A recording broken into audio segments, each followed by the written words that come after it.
på tærne.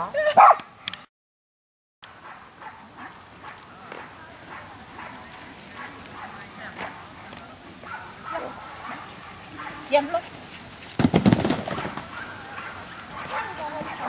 Ja, nå var du mer fokusert på tærne enn å jobbe linje. Ja.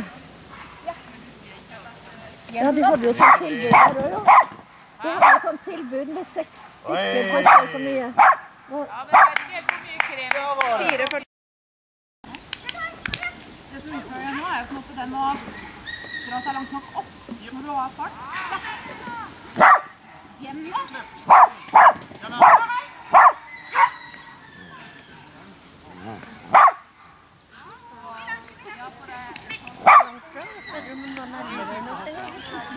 Ja, men hun står jo med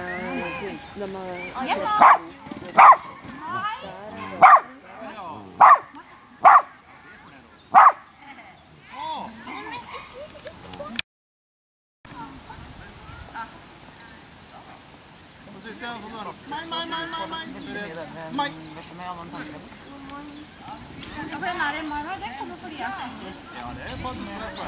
Da begynner hun bare å løpe enda mer.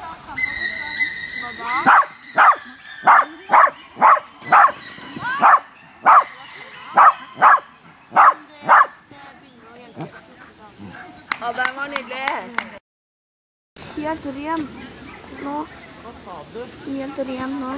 Men du har ikke drukket masse vann, har du det?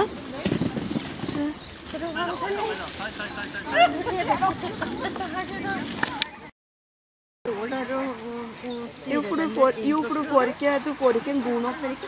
Nei da, det blir ikke feil, men altså, det blir ikke bra heller. For du får ikke en god linje på det. Oi!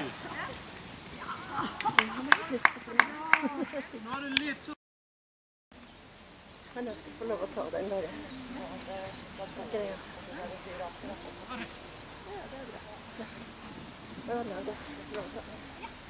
På min måte. Gjennom. Sånn er det. Oi!